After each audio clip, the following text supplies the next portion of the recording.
Hillary Clinton's former campaign chairman, John Podesta, meeting behind closed doors with lawmakers investigating Russian meddling during the election.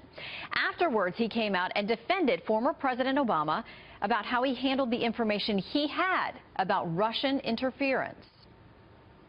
I think the president and the entire administration were dealing with an unprecedented incidence of the weaponization of the fruits of Russian cyber activity, and I think they were trying to make the best judgments they could on behalf of the American people.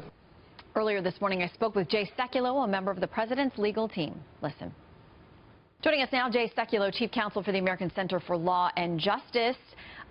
Jay, we want to talk to you about what you just heard there from John Podesta, him saying that the last administration did the best they could with deciding what information to release about Russia when they knew it. Your reaction?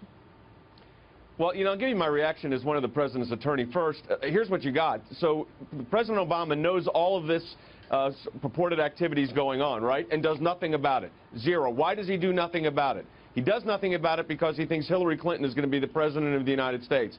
Surprise, the president is now Donald Trump. So now we have a special counsel investigating the so-called Russian probe and the Russian hijacking of the election, and the Russian hacking into the election, when we know the administration previously had all the information and did nothing about it. So here's my question that I would ask John Podesta and I'd ask anybody else. Why do we have a special counsel dealing with the Russia hacking when they had that evidence and did nothing? Why don't we have a special counsel reviewing why President Obama did nothing after he assured the American people? He gets intelligence briefings, but then assures the American people that Russia did not interfere with the election. He does that in October. So I'm telling you what I think's owed here. An apology to the president, an apology to the American people. And when the president said early on that this was a witch hunt, every day that goes by, I'm not sure that's fair to witch hunts, to keep calling it a witch hunt. It's beyond that. So, John Podesta, they could all come up with their excuses for the Obama administration doing nothing, but that, to me, is the real problem here. All right, so Newt Gingrich says he thinks the president should go to Capitol Hill, give some answers to congressional investigators. How would that work legally? Can you do it? Well, sure, the former president of the United States can be called to testify before the United States Congress, and I'd like to hear that explanation. I mean, what has happened now? There's been this media frenzy on the so-called Russia colluding, right, with no evidence from any intelligence officers, senators saying there's no smoking gun. My goodness, some of the other cable networks are saying they acknowledge there's nothing there. So have the president, I would ask President Obama this question. If you were so concerned about Russia hacking, two things. Number one, why didn't you do anything about it? And number two, why did you tell the American people in October that, in fact, there was no way that the Russians could interfere with our election? That couldn't happen. There's no way they can change a vote. There's no way they can interfere with an election.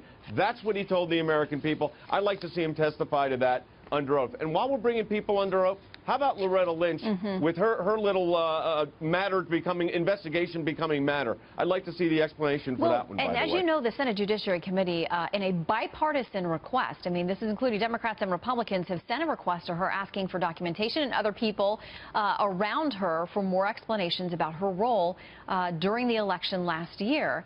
One lawmaker telling me if they don't get it, they may subpoena her. So how do you see that playing out? Well, I think the Oversight Committee, there's a lot of things that should be being looked at right now.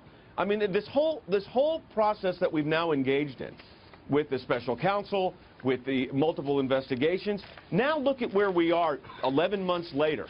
What do we know for sure? We know that James Comey leaked information that he got while talking to the President of the United States. He took his notes, put them on a government computer, put them in his government desk, and then leaked them when he got terminated. That's what we know. We know also that there is no evidence right now, nothing, on Russia collusion with the Trump campaign. Zero. And then take it a step further. The president, previous administration, President Obama, fully aware of what was going on, briefed by intel officials, did nothing, again, because he made a decision to, quote, not get involved in the election, which really meant we knew, in his view, that Hillary Clinton was going to win. So I think the American people have the right to get some answers here. And I think what really, I'll tell you what's in my view, is the real problem. We're spending all of this time, all of this money, all of this effort, which is not helpful to the country. I think it's damaging to the country, quite frankly. I think it is a distraction.